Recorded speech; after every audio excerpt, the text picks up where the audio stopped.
బయట ఒక ఏరు ప్రవహిస్తోంది, నేను వెళ్ళి ఏట్లో నీరుంది, నేను ఒక చెంబుతో తీసి చేత్తో పట్టుకున్నాను. ఇప్పుడు ఏట్లో నీరు ఎక్కడుంది? చెంబులో ఉంది. చెంబులో నీరున్నా ఇలా నీరు చూపించి, అయ్యా ఇవి ఎక్కడి నీరు అంటే ఏట్లో నీరండి అంటాను. ఇప్పుడు ఆ నీరు కొంత దూరం వెళ్ళాక దాహం వేసింది, తాగేశాను. ఇంకొక పావుగంట అయింది, ఇప్పుడు ఆ నీరేది? నేనైపోయాను. ఆ నీరు నేనైపోవాలి. అవలేదనుకోండి ఏదో దోషం వచ్చిందనమాట, తేడా వచ్చేసింది. నీరు నేనవలేదు, తాగిన నీరు నీరుగా బయటికి వెళ్ళిపోతోంది, వాంతి అయిపోతోంది, లేకపోతే కింద నుంచి వెళ్ళిపోతోంది. అతిసారం వచ్చిందనమాట, ప్రమాదం. నేను తిన్నది నేనైపోవాలి. నేను మధ్యాహ్నం భోజనం చేశాననుకోండి, సాయంకాలం అయ్యేటప్పటికి అన్నం జీర్ణం అయిపోయి అన్నం నేనైపోవాలి. తిన్న అన్నం తిన్నట్టే కడుపులో ఉండిపోయి రాత్రి 8 గంటలకి కడుపులో తిప్పి తిన్నది బయటికి వచ్చిందనుకోండి, పోయింది ఆరోగ్యం.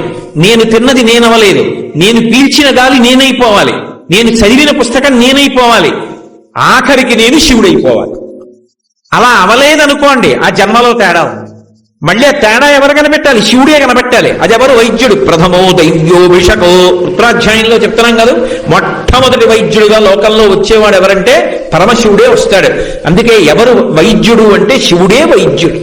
వైద్యో నారాయణో హరిహి, శివకేశవుల మధ్య భేదం ఉండదు, నారాయణుడే వైద్యుడు. అందుకే యజుర్వేదం అంతటికి రుద్రాధ్యాయంలో ప్రథమో దైవ్యోభిషకు అహీశ్చ సర్వాంజం భయం అంటూ మనం అభిషేకం చేస్తున్నాం కదా. కాబట్టి శంభో సమస్త సుఖములకు ఆయనే కారణం. అన్ని సుఖాలు అనుభవించి అనుభవించి అనుభవించి అన్ని సుఖాలు అన్న మాటకు అర్థం ఏమిటో తెలుసా నేను చెప్తున్నది? వేదం అంగీకరించినటువంటి సుఖాలు అని. అంతేగాని కనబడ్డ సుఖాలన్నీ అనుభవించమని కాదు నా ఉద్దేశ్యం. వేదము ఏది అనుభవించవచ్చని చెప్పిందో ఆ సుఖములన్నీ అనుభవించాక ఇంకొక సుఖం రావాలి ఆఖరణ. అది రాకపోతే ప్రమాదం. ఏమిటా సుఖం? వైరాగ్య సుఖం రావాలి. అవన్నీ సుఖాలండి, ఎన్ని మాటలు ఇవన్నీ అనుభవించాను.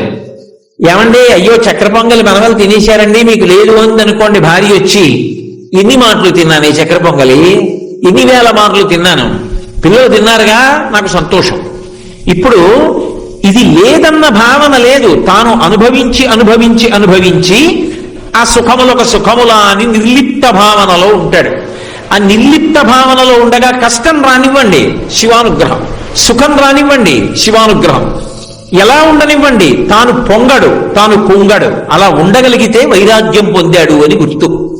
గాలి చూడండి అలా వెళ్ళిపోతూ ఉంటుంది. ఇప్పుడు నా మెడలో ఈ మల్లెలమాల జాజులమాల వేశారు. ఆ గాలి ఇలా వచ్చినప్పుడు దీనికి తగిలి నా నాసాపటముల దగ్గరికి వస్తే నాకు మంచి సువాసన వస్తోంది, నాకు అప్పుడు సంతోషంగా ఉంటుంది. ఇదే గాలి అలా బయటికి వెళ్ళిన తర్వాత ఎక్కడో ఓ కుక్క కళేబరం మీదకి వెళ్ళింది అనుకోండి, బా దుర్గంధమని ముక్కు మూసుకుంటాం. గాలి కుక్క కళేబరం నుంచి వెడుతున్నానని బెంగపెట్టుకోదు, మల్లెపూల పందిరి నుంచి ఎడుతున్నానని పొంగిపోదు. రెండిటి నుంచి సమానంగా వెళ్ళిపోతుంది. ముక్కు మూసుకుని దుర్గంధం అన్నప్పుడు బాధపడదు, మల్లెపూల గాలిని బాగా పీల్చినప్పుడు సంతోషం పడదు. ఏది వచ్చినా ఏది పోయినా తాను పొంగకుండా కుంగకుండా ఒకేలా ఉండగలిగినటువంటి లక్షణము సుఖములలోకెల్లా గొప్పదైన వైరాగ్య సుఖము. ఆ సుఖమును ఎవరిస్తారంటే శంభు, ఆయనే ఇవ్వాలి. మల్లికార్జును చిట్ట చివరికి ఆ వైరాగ్య సుఖము వలన మోక్ష సుఖము కలగాలి. ఆ మోక్షం ఎవరిస్తాడు? పశువు యొక్క పాశములు కోసేసి పశువుని పశుపతిలో కలిపేసుకుంటాడు. అది ఇచ్చి మోక్షం ఇవ్వగలిగిన వాడు ఎవరు? విడుదల. ఆ మోక్ష సుఖమని ఇవ్వగలిగిన వాడు కూడా ఆయనే. అంటే లోకంలో ఇక్కడ నాకు లడ్డూ తినాలని ఒక కోరిక ఉందనుకోండి, అయ్యో కోటేశ్వరరావు మీకు లడ్డూ తినాలనుందా, రేపు ఉదయం 9 అయ్యేటప్పటికీ మీకు నేను లడ్డూ తెచ్చి పెడతా, సరేనా? ఎలాగైనా సరే ఇవాళ రాత్రి మా ఇంట్లో 11 అయినా సరే కూర్చుని బూందీ చేసి రేపు పొద్దున్న పాకం బట్టి వేడిగా లడ్లు చేసి పళ్ళెల్లో పెట్టి మీ ఇంటికి పట్టుకొస్తాను. నిజంగా నేనేదో లడ్లు తెస్తున్నా అడిగానని అనుకున్నారు, ఉదాహరణకి చెప్తున్నాను. పట్టుకుని వచ్చారు. ఇప్పుడు మీరు తెస్తానన్నారని రాత్రి నాకు తెలివచ్చినప్పుడల్లా రేపు ఉదయం 9 గంటలకు లడ్డూలు తెస్తారనుకున్నాను. తృప్తి వచ్చిందా? రాదు. మీరు 8:30 నుంచి ఇంకా లడ్డూలు తెస్తారని నేను వీధిలో నించున్నాను. 10 నిమిషాలు తక్కువ 9కి మీరు పళ్ళెం పట్టుకుని దాని మీద బట్ట వేసి నడిచేస్తూ కనబడ్డారు. అమ్మయ్య తెచ్చేస్తున్నారని సంతోషపడిపోయాను. మీరు తెచ్చి అక్కడ పెట్టి తినండి అన్నారు. నాకు సంతోషం అయిపోతుందా? అవలేను. నేను తినాలనుకుని ఇలా చెయ్యి పెట్టబోతున్నాను, చటుక్కున ఎవరో ముఖ్యమైన వాళ్ళు వచ్చారు. అబ్బా అనుకుని వెళ్ళి వాళ్ళతో మాట్లాడాను. తృప్తి వచ్చిందా? లేదు. దాన్ని తీసి చేత్తో పట్టుకున్నాను, తృప్తి లేదు. వాసన చూశాను, తృప్తి లేదు. నాలుక మీద పెట్టాను తృప్తి లేదు, నవిలి మింగేసేది నేనైపోవాలి, అప్పుడు తృప్తి. అది ఇచ్చిన వాడెవడో వాడు శంభు. ఆ సుఖమన్న భావన కల్పించినవాడు అంటే నీకు ఏది ఇచ్చినా వాడే ఇవ్వాలి, అది దానర్థం. కాబట్టి మోక్ష సుఖము నుండి సాధారణమైనటువంటి సుఖము వరకు నిద్రాకాలిక సుఖము, రాత్రి నిద్ర పట్టిందన్నా శివానుగ్రహమే. కాబట్టి సమస్త భూతములకు నిద్రాకాలిక సుఖమిచ్చి ఇంద్రియముల యొక్క బడలిక తీరుస్తాడైన రాత్రివేళ. అటువంటి శంకరుడున్నాడే, ఆయన కాకపోతే శంభువు అన్న నామంతో అన్వయం ఎవరికి అవుతుంది? అందుకని నీలకంధర శంభువు. ఇప్పుడు ఈ రెండు నామాలు ఎవరికి అన్వయం? పరమశివుడికి అన్వయం. ఇందాక ఎవరికి అన్వయం? మేఘానికి అన్వయం. ఇప్పుడు ఎవరికి అన్వయం? ఆయనకు అన్వయం. కాబట్టి కారుణ్యాం మృతవర్షిణం. ఆయన ఏం చేస్తాడు? మేఘం ఎలా అయితే పరమదయతో సముద్రంలో తాను తాగినటువంటి ఉప్పు నీటిని చల్లటి నీటిగా మార్చి నిరాధారమైనటువంటి ఆకాశ మండలంలో ప్రయాణం చేసి వచ్చి అడిగాడా అడగలేదా అని చూడకుండా, కృతజ్ఞత చెప్పాడా చెప్పలేదా అని పట్టించుకోకుండా, రాత్రివేళ తన దగ్గర ఉన్నటువంటి తీయటి నీళ్లనన్నిటినీ కూడా వర్షించేసి ఒక్క చుక్క మిగల్చుకోకుండా తెల్లటి మబ్బు దూది పింజలా ఆకాశంలో తిరిగి వేగంగా వెళ్ళిపోతుందో, అలా పరమ దయతో తనని ఎవడు ఏది కోరుకున్నాడో వాడు కోరవలసిన అవసరం లేకుండా ఇచ్చేస్తాడు. అది మామూలుగా ఉండదు, అది శివతత్వం. శివుడిస్తే మామూలుగా ఉండదు. అందుకే ఆయనకు ఒక్కడికే ఒక అనితర సాధ్యమైనటువంటి ప్రజ్ఞ ఉంది. లోకంలో ఎప్పుడైనా ఎక్కడైనా ఎవ్వరూ చెయ్యలేనటువంటి పని చేస్తే అది ఎవరు చెయ్యాలి అంటే శివుడే చేస్తాడు తప్ప ఎవరు చెయ్యరు దాన్ని. అందుకే శంకరాచార్యులు వారు శివానంద లహరిలోనే ఒక అద్భుతమైనటువంటి మాట అంటారు. శంకర వక్షస్థాడనమంత కశ్యపట్కఠినాపస్మార సంవర్ధనం భూభృత్పర్యటనం నమత్సురశిర కోటీర సంఘర్షణం కర్మేదం మృదులస్య తావకపదద్దందస్య గౌరీపతే మచ్చేతో మణిపాదుకా విహరణం శంభో సదాంగీకురు అంటారు. అక్కడ శంభో అని పిలిచారు. ఆయన ఈ శ్రీశైల పర్వతం మీద నడుస్తాట, సంధ్యాకాలంలో దిగుతాడు. భూమండలం మొత్తం మీద ప్రతిరోజు ప్రదోష వేళలో శంకరుడు యొక్క పాద స్పర్శకి నోచుకునేటటువంటి ఒకే ఒక్క ప్రాంతం ఏది అంటే శ్రీశైల ప్రాంగణం. శ్రీశైల ప్రాంతంలో ప్రదోష వేళలో అసలు ఉండడం అనేటటువంటిది అంత గొప్ప విశేషం. ఎందుకని అంటే ఇక్కడ దిగుతాడు, ఆయన దిగి నడుస్తాడు. ఆయన నడుస్తాడు కాబట్టి శ్రీశైల పర్వతం అంతా ఓషధులతో నిండిపోయి ఉంటుంది అని శంకరాచార్య వారు యోగతారావళిలో చెప్పారు. శ్రీశైల శృంగే వివిధ ప్రసంగే శేషాద్రి శృంగే సదా వసంతం తమర్జునం మల్లిక పూర్వమేనం అంటారు. అర్జున వృక్ష రూపంలో అంటే ఆ పక్కనే తెల్లమద్ది రూపంలో ఉంటాడు, అది శివుడు. అలాగే మల్లికా తీగ చుట్టుకున్నటువంటి రూపంతో ఉంటాడు. అందుకే సంధ్యారంభ విజృంభితం శృతిశిరస్థానం తరాధిష్ఠితం సప్రేమ భ్రమరాభిరామమ సకృత్సత్వాసనాశోభితం భోగీంద్రాభరణం సమస్త సుమన పూజ్యం గుణావిష్కృతం సేవే శ్రీగిరి మల్లికార్జున మహాలింగం శివాలింగితం అంటారు. ఆ మల్లెతీగ చేత చుట్టుకున్నటువంటి తెల్లమద్ది చెట్టుందే, అది పార్వతీదేవి చేత ఆలింగనం చేసుకోబడినటువంటి పరమశివ స్వరూపం. ఆ భ్రమరాంబాదేవి మల్లెతీగగా చుట్టుకుంటున్నాయింది. శ్రీశైల క్షేత్రంలో ఆ అర్జున వృక్షాలని చాలా బాగా కాపాడుతున్నారు. కానీ దాని మొదట్లో మల్లె తీగ కూడా వేసి పెంచితే అసలు ఆ చెట్టుని మల్లె తీగ అల్లుకుని పువ్వులు పూస్తే వసంత ఋతువులో అసలు ఎక్కడికి వెళ్ళక్కర్లేదు. కొన్నాళ్ల పాటు శ్రీశైలంలో ఉండే చెట్టు మొదట్లో కూర్చొని ధ్యానం చేసుకోవచ్చు.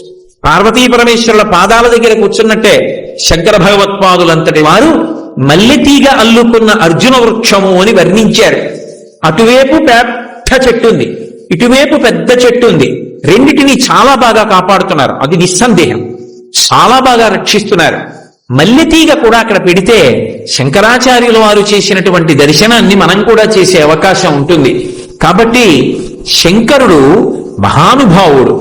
ఆయన దయతో ఇవ్వలేనిదన్నది లేదు. ఆయన ఏమి ఇవ్వనివ్వండి లోకంలో ఊహ చెయ్యని రీతిలో ఉంటాయి.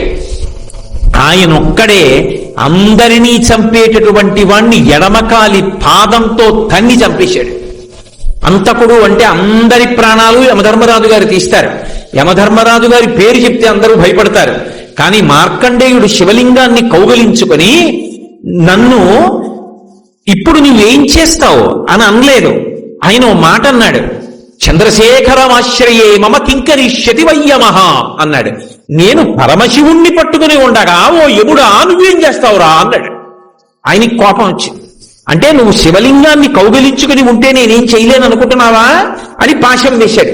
మరి శివలింగాన్ని గట్టిగా కౌగిలించుకున్నప్పుడు ఆ పాశం శివలింగానికి కూడా పడింది. పడేటప్పటికి చూశాడు శంకరుడు, నన్ను నమ్ముకుని నన్ను పట్టుకుని నేనుండగా నువ్వు ఏమీ చేయలేవంటూ ఉండగా పాశం వేస్తావా? అంతే ఎడంకాలెత్తి తన్నాడు యమధర్మరాజు గారి యొక్క వక్షస్థలం మీద. అందరినీ చంపే యముడు మరణించాడు. ఆ మరణించినప్పుడు దేవతలందరూ వచ్చి స్తోత్రం చేస్తే మళ్ళీ బ్రతికించాడు యమధర్మరాజుని. నా భక్తుల జోలికి వెళ్ళవద్దని చెప్పాడు. కాబట్టి అందరినీ చంపేవాణ్ణి చంపినా ఆయనే, అందరినీ పుట్టించడానికి కారణమైన వాణ్ణి బూది చేసిన ఆయనే. అందరూ పుట్టడానికి కారణం మన్మధుడి బాణాలు, తల్లిదండ్రుల మీద పడితే పుడతాడు. అందరినీ పుట్టించడానికి శక్తివంతమైనటువంటి బాణములను ప్రయోగించగలిగినటువంటి మన్మధుణ్ణి తన మూడివి కంటి మంట చేత కాల్చేసిన శంకరుడే కాల్చాలి. ఉపమన్యువు పాల కోసం ఏడ్చాడు తల్లి దగ్గరికి వెళ్ళి. పాపం ఆవిడ మహాపేదరాలు, పిల్లలందరూ ఆవు పాలు తాగుతున్నారు, నువ్వు పేదవాడివి, నీకు తండ్రి లేడు, నీకు పాలెక్కడివిరా అన్నారు. తల్లిని వెళ్ళి అడిగాడు, అమ్మా నాకు పాలు ఉండవా అమ్మా అని అడిగాడు. ఎక్కడి నుంచి తెస్తుంది పిచ్చి తల్లి? ఆవిడ పాలు లేవు అని చెప్పలేక బియ్యపు పిండి నీళ్లలో కలిపి ఇచ్చింది తాగరా అని. పిల్లవాడు తెలియక నీళ్లు పట్టుకుని పరిగెత్తుకుంటూ మిత్రుల దగ్గరికి వెళ్ళాడు. సాటి పిల్లల దగ్గరికి వెళ్ళి, ఇదిగో పాలు, ఆవు పాలు మా అమ్మ నాకు కూడా ఇచ్చిందన్నాడు. వాళ్ళు వాసన చూసన్నారు, ఇవి ఆవు పాలు కావు, మీ అమ్మ నిన్ను మోసం చేయడానికి వరిపిండి నీళ్ళు ఇచ్చిందన్నారు. ఏడుస్తూ వెళ్ళి, అమ్మ నాకు ఆవు పాలు లేవా, నాకు నాన్నగారు లేరా అన్నాడు. ఎవడు చెప్పాడురా నీకు నాన్నగారు లేరని? లోకములకంతటికీ తండ్రి శంకరుడు, ఉన్నాడు మీ నాన్న.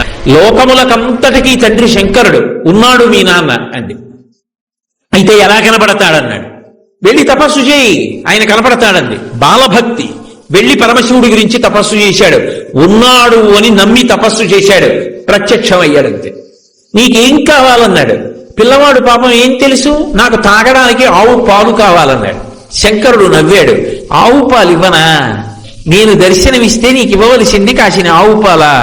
నువ్వు నన్ను అడిగావు కాబట్టి పాల సముద్రాన్ని సృష్టిస్తున్నానని క్షీరసాగరాన్ని సృష్టించాడు ఉపమన్యువు కోసం. ఆయన చెయ్యలేనిది ఏముంది లోకంలో? వాసుకి పేరు చెప్తే హడిలిపోతారు. అంత పెద్ద సర్పం, అంత పెద్ద సర్పాన్ని తీసి మెడలో హేళగా ఆభరణంగా వేసుకున్నాడు. ఆదిశేషుడు 1000 పడగలతో భూమిని మోస్తాడు. అటువంటి ఆదిశేషుడు ఎగిరి కాలిని పట్టుకుంటే పాదానికి అందెలా అలంకారం చేసుకున్నాడు. ఆయన చెయ్యలేనిది ఏముంది లోకంలో? హాలాహలాన్ని చూసి అందరూ భయపడిపోతుంటే ఆయన దగ్గరికి వెళ్ళి బ్రతిమాలేరు. అందరూ హాలాహలం తరువుకొచ్చేస్తోంది, కాల్చేస్తోంది అని భయపడి చని కైలాసముజొచ్చి శంకరుడి వాసద్వారముంజేరి ఈశుని గవ్వారిగులు అడ్డుపడ్డ తలమంచుంజొచ్చి కుయ్యో బొర్రో విను మాలింపుము చిత్తగింపుము దయన్ వీక్షింపుమన్ చంబుజాననము ఫిల్కని రక్తరక్షణ కళా సంరంభునిన్ శంభునిన్ అంటారు పోతన గారు. వెళ్ళి కైలాసానికి, శంకరా నువ్వు తప్ప మమ్మల్ని ఎవరు కాపాడతారు, స్వామి రక్షించన్నారు అనేటప్పటికి బయటికి వచ్చి, పరహితము చెయ్యునెవ్వడు పరమహితుండగును భూత పంచకమునకున్ పరహితమే పరమధర్మము పరహితునకు నిదురు లేదు పర్వేందుముఖి అంటూ హాలాహలాన్ని దేవతల కోసం పుచ్చుకున్నాడు. ఆయన చెయ్యలేనిది ఏమిటి? ఆయన నాకు ఇది కావాలని ఇప్పుడు అడగడు. భక్తి ఉన్నదా మురిసిపోతాడంతే. ఆయనకి కావలసింది ఆ భక్తి ఒక్కటే. ఆయన అందరికీ అన్ని ఇవ్వగలడు, ఆయనకి మనమేమిస్తాం? ఆయన సృష్టిలో వచ్చిన వాళ్ళం మనం. నా గుండెకాయ నీ పెట్టుకున్నానా, నా కాలేయం నీ పెట్టుకున్నానా, నా ఊపిరితిత్తుల్ని కొని తెచ్చుకున్నానా, నాలో ఉన్న ఎముకలు నీ పెట్టుకున్నానా? ఇందులో చర్మము, రక్తము, మాంసము, కొవ్వు, అస్థి, శుక్ల, మేధ అనబడేటటువంటి 7 పదార్థాలు ఉన్నాయి. ఈ 7 పదార్థాలు నేను సృష్టించానా? ఈ కళ్ళకి వెలుగు నేను పెట్టుకున్నానా? ఈ ముక్కుతో గాలి తీసే శక్తి నాకుందా? అందరూ ఊపిరి తీయగలిగిన వాళ్ళైతే ఊపిరి ఆగిపోయి ఎందుకు చచ్చిపోతున్నారు? కానీ మహానుభావుడు ఈ శరీరాన్నంతటినీ ఆయన సృజించాడు. ఒక చెట్టు పంట పండాలి అంటే మామిడి చెట్టుకు ఎవరు చెప్పారు వసంత ఋతువు వచ్చింది కాయలు కాయి పువ్వులు పుయ్యని? కోయిలకు ఎవరు చెప్పారు వసంత ఋతువు వచ్చింది పాట పాడమని? ఎవరు చెప్పారు పక్కనే ఉన్నటువంటి వేప చెట్టుని నువ్వు ఉగాది వచ్చేటప్పటికీ పువ్వు పుయ్యాలని? ఆ పక్కనే ఉన్నటువంటి కుంకుడి చెట్టు చేదుగా ఉన్న కుంకుడికాయ కాస్తే పక్కనున్న మల్లెతీగ సాయంకాలం అయ్యేటప్పటికీ మంచి సౌరభంతో పువ్వు పూస్తే పక్కనున్న మామిడి చెట్టు తీయటి మామిడి పండునిస్తే ఒకే భూమిలో పక్క పక్కనున్నవి ఒకదాన్నొకటి అల్లుకున్నవి ఏది పుయ్యాలో ఏది కాయాలో అదే పూస్తోంది అదే కాస్తోంది ఎవరి శాసనానికి. అది శంకరుడంటే. అటువంటి మహానుభావుడి యొక్క ఆజ్ఞకి లోబడి లోకంలో అగ్నిహోత్రుడంతటి వాడు ప్రతి ఇంటిలో పాచకుడిగా ఉన్నాడు. అగ్నిహోత్రుడు ఇంత వెలిగితే చాలు, ఆయన తలుచుకున్నాడా దగ్ధం చేసి పారేస్తాడు. ఒకానొకప్పుడు నేను ఉద్యోగంలో కొత్తగా చేరినటువంటి రోజులు 1980-81 ప్రాంతంలో ఒకసారి మంచి మే నెలలో నేను శ్రీశైలం దర్శనానికి వచ్చాను. దర్శనం చేసుకుని కొంత దూరం దిగేటప్పటికీ బస్సు డ్రైవరు చాలా భయపడిపోయాడు. దావానలం అంటేసుకుందండి, మనకి తెలియలేదు, ఇది కార్చిచ్చు అంటారు. అంటే ఎటువైపు నుంచి ఎటువైపుకి వస్తుందో చెప్పలేము, చీకటి పడుతోంది అప్పుడప్పుడే, ఎటు చూసినా అగ్నిహోత్రమే, అది కూడా దూకుతూ వెళ్ళి అంటుకుంటుంది. కార్చిచ్చు ప్రబలిపోయిందండి, ఇలా ఉందనుకోలేదు, ఎక్కడో దూరంగా మంట అనుకున్నానో అంటుకుపోయింది అన్నాడు. అది వచ్చేస్తే ఎవరేం చేస్తారు, క్రూర మృగాలు కూడా భయపడిపోయి వచ్చేస్తాయి, కార్చిచ్చు లేని చోటుకి వచ్చేస్తాయి. కానీ అదృష్టం, ఆ కార్చిచ్చు మా బస్సు దగ్గరికి రాలేదు. అదృష్టవశాత్తు మేమందరం లోయ దాటిపోయి కిందకి వెళ్ళిపోయాం. ఒక్కొక్క నాడు అగ్నిహోత్రం ఎక్కడో ఎండుటాకులో ఇంత రగులుకుంటుంది, రగులుకున్న అగ్నిహోత్రం అడవినంతటినీ కాల్చేస్తుంది. కానీ అదే అగ్ని మన ఇంటిలో వెలిగిస్తే మనకి వంట చేసి పెడుతున్నాడు ఆయన కర్మ. ఆయన కర్మ కాలి కాదు, ఎవరి కోసం చేస్తున్నాడో తెలుసా, శంకరుడు ఆజ్ఞాపించాడు. వాళ్ళందరూ అన్నం ఎలా తింటారు, నువ్వు ప్రతి ఇంటిలో వంట బ్రాహ్మణుడవై వంట చెయ్యి అన్నాడు. హవ్యం వహతి దేవానాం కవ్యం కవ్యాసినామపి పాకంచ కురుతే వహ్ని శంకరశైవ శాసనాత్ అని వ్యాసుడు లింగపురాణంలో చెప్పాడు. పరమశివుడు ఆజ్ఞాపించాడు కనుక ప్రతి ఇంటిలో వంట బ్రాహ్మణుడై వంట చేసి పెడుతున్నాడు. పితృదేవతలకి కవ్యమిస్తే స్వధాకారంతో పిలిస్తే అది పట్టికెళ్ళి పితృదేవతలకు అందిస్తున్నాడు. స్వాహాకారంతో యజ్ఞం చేస్తే ఆ హవిస్సుని పట్టికెళ్ళి దేవతలకు అందిస్తున్నాడు. ఈ 3 మహోపకారాలు అగ్ని ఎందుకు చేస్తున్నాడు అంటే, అదిగో శంకరుడి యొక్క శాసనాన్ని అనుసరించి మనందరినీ కాపాడుతున్నాడు. పరమశివుడే అలా ఆజ్ఞాపించి ఉండకపోతే మన బ్రతుకులుంటాయా? ఆయన అంతటి కరుణా సముద్రుడు. ఆయన చెయ్యలేనిది ఏముంటుంది? ఆయన చేష్టితములు చాలా ఆశ్చర్యకరంగా ఉంటాయి. దక్షిణ దేశంలో నందనారని ఒక భక్తుడు, ఒకప్పుడు ఆయనకి చిదంబరం వెళ్లి నటరాజస్వామి దర్శనం చెయ్యాలి అనిపించింది. ఆ నటరాజస్వామి చాలా ఆశ్చర్యంగా ఉంటారు. ఒక్కొక్క చోట నటరాజస్వామి వైభవం చూసి తీరాలి. మధురై దేవాలయంలో ఉండేటటువంటి నటరాజస్వామి వారి భంగిమ చూస్తే బహు ఆశ్చర్యకరంగా ఉంటుంది. అన్ని భంగిమల నృత్యం చేస్తాడు. ఆ చిదంబరంలో ఉండేటటువంటి నటరాజస్వామి దర్శనం చెయ్యాలనుకున్నాడు. యజమాని దగ్గరికి వెళ్ళి అడిగాడు చీకటి పడుతుండగా, అయ్యా రేపు చిదంబరం వెళ్లాలనుంది, నటరాజస్వామి దర్శనం చెయ్యాలనుంది, నేను వెళతాను, నాకు అనుమతి ఇవ్వండి అని అడిగాడు. ఆయన మహా ఐశ్వర్యవంతుడు, మంచి మదోన్మత్తుడై ఉన్నాడు. ఎందుకు పంపించాలి పాలేరుని, వీడితో పనిచేయించాలి తప్పనుకున్నాడు. అని అన్నాడు, తప్పకుండా వెళ్ళు అన్నాడు. ఆ ఒక్క మాటే వినపడింది నందనారికి. సంతోషపడిపోయాడు. ఆయన అన్నాడు, ఇవాళ రాత్రి మనకున్నటువంటి 500 ఎకరాల పొలాన్ని నాగలి పట్టి దున్ని, విత్తనాలు చల్లి, పంట పండించేయి, కోత కోసేయి, గడ్డి తీసుకెళ్లి వాము వేసేయి, ధాన్యాన్నంతటినీ కూడా దులిపేయి, ధాన్యాన్ని బస్తాలకెత్తేయి, ధాన్యాగారాలకి తీసుకురా, అంతా కూడా శుభ్రంగా సంరక్షణ చేయి, గడ్డివాములు వేసేయి, పంట పొలంలో మళ్ళీ ఎక్కడా ఒక్క గడ్డి పరక లేకుండా తీసేయి, చిదంబరం వెళ్ళిపో అన్నాడు. ఆయనకి ఇవన్నీ వినపడలేదు, ముందు వెళ్ళిపో అన్న మాట వినపడింది. సంతోషపడిపోయాడు. తర్వాత ఇవన్నీ వినపడ్డాయి. అలాగే అన్నాడు, వెళ్ళిపో అన్నాడు కదా అన్న సంతోషం. గబగబా పొలానికి పరిగెత్తుకొచ్చాడు. కటిక చీకటి, రాత్రి 7-8 అవుతోంది. తెల్లవారేటప్పటికి చిదంబరం వెళ్లాలని కోరిక. రాత్రంతా నడిస్తే కానీ చిదంబరం వెళ్ళలేడు. రాత్రి 500 ఎకరాల పొలాన్ని దున్ని, పంట వేసి, పంట పండించి, నీరు పెట్టి, కోత కోసి, ధాన్యం దులిపి, బస్తాలకెత్తి, గాజల్లో పోసి, గడ్డి తీసుకెళ్లి, వాము వేసి, పొలం శుభ్రం చేసేసి తాను చిదంబరం వెళ్ళాలి. అవుతుందా? ఒక్కనాటికి అవధానం అర్థమైపోయింది. అయ్యో చిదంబరం వెళ్ళమన్నాడన్న ఆనందంలో వచ్చేసానే, ఇప్పుడు నేను ఈ చీకట్లో ఈ పొలం ఎలా దున్నుతాననుకున్నాడు. ఒక్కసారి ఆకాశం ఆయన స్వరూపమేగా, పైకి చూశాడు. శివా నరిచి నిన్ను చూడకుండా ఉండలేనయా అని స్పృహ తప్పి పడిపోయాడు. ఆయన తలుచుకుంటే ఒక్కసారి సంకల్పం చేస్తే పంట పండేస్తుంది. కానీ తన భక్తుడు పడవలసిన కష్టం తాను పడాలనుకున్నాడు. కైలాసంలో కొడుకులిద్దరిని పిలిచాడు. రేయ్ రండి అన్నాడు. విఘ్నేశ్వరుడు, సుబ్రహ్మణ్యుడు, ప్రమదగణాలు, పార్వతీదేవి అందరూ కలిసి భూమి మీదకి వచ్చారు. శంకరుడు స్వయంగా పంచె తీసి పైకి పెట్టి గోచి పోసి కట్టాడు, నాగలి పట్టాడు. ఆయన తలుచుకుంటే ఎంతసేపు భూమి దున్నేశాడు. పార్వతీదేవి విత్తనాలు చల్లింది, విఘ్నేశ్వరుడు కలుపు తీశాడు, సుబ్రహ్మణ్యుడు కోత కోశాడు. పంటంతా పండేసింది, తీసుకెళ్లి ఆ గాదెలో పోసేశారు, గడ్డివాం వేసేశారు. తెల్లవారుతోంది, ఇంకా 2 అవుతోంది. నందుణ్ణి లేపాడు. నందనార్ చిదంబరం వెళ్ళన్నాడు. ఎలా వెళ్ళను, ఎలా పంట అన్నాడు. పండేసింది చేర్చేశామన్నాడు. నీ యజమానికి చెప్పి వెళ్ళిపో అన్నాడు. గబగబా పరిగెత్తుకుంటూ యజమాని దగ్గరికి వెళ్ళాడు. నువ్వు చెప్పినట్టు పంట పండించానన్నాడు. తెల్లబోయాడు జమీందారు. లేచి వచ్చి చూశాడు, గాజెలో పంటుంది, గడ్డివా ఉంది, అన్నీ ఉన్నాయి. అర్థమైంది శివానుగ్రహం అంటే ఏమిటో. నందనార్ కాళ్ల మీద పడ్డాడు.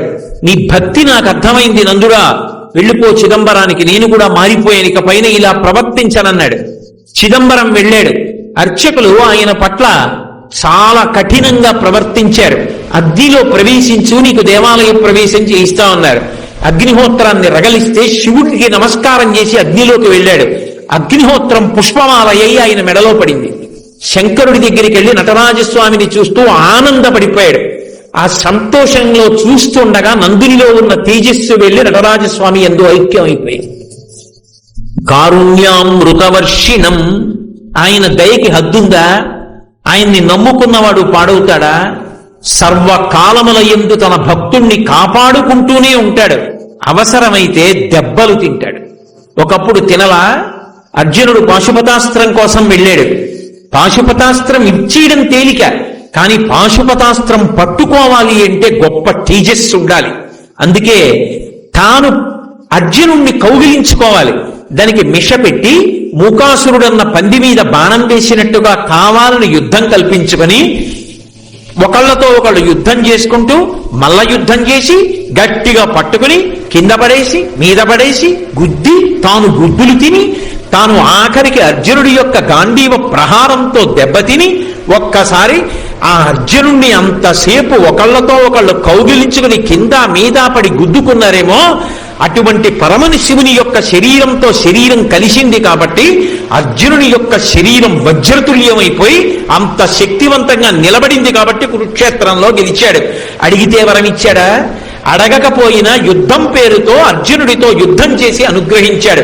అందుకు కదూ అంతటి అర్జునుడు పొంగిపోయి శ్రీకంఠలోకేశ లోకోద్భవస్థాన సంహారహారి మురారి ప్రియాచంద్రధారి మహేంద్రాది బృందారకానంద సందోహ సంధాయి పుణ్యస్వరూప విరూపాక్ష దక్షాద్వరద్వంచ కాదేవ నీదైన తత్వంబు భావించి బుద్ధి ప్రధానంబు కర్మంబు విజ్ఞానం అధ్యాత్మ యోగంబు సర్వక్రియాకారణం వచ్చు నానా ప్రకారంబులన్ బుద్ధిమంతులు విచారించ చోడిందు భావింతు ఈశాన సర్వేశ్వర సర్వసర్వజ్ఞ సర్వాత్మక నిర్వికల్ప ప్రభావ భవానీపతి నీవు లోకత్రయీవర్తనంబుల్ మహావాజు కాదగ్ని సోమార్కతోయం బులంజేసి సంసార చక్రి క్రియాయంత్రమా హుండవైతాదిదేవాదిదేవా మహాదేవా నిత్యంబు నత్యంత యోగస్థితి నిర్మల జ్ఞాన దీప ప్రభజ్వాల విధ్వస్త నిస్సార సంసార మాయాంధకారోల్జిత క్రోధ రాగాది దోషుల్ యతీంద్రుల్ యతాత్ముల్ భవత్పాద పంకేరు హత్యాన డిండీర ధారానుభూతించదా తృప్తులైరవ్యయా భవ్యసేవ్యా భవా భర్గ భట్టారకా భార్గవాగచ్చ పుక్షాది నానాముని స్తోత్ర దత్తావధాన లలాటేక్షణోగ్రగ్ని భస్మీకృతానంగ భస్మానులిప్తంగ గంగాధర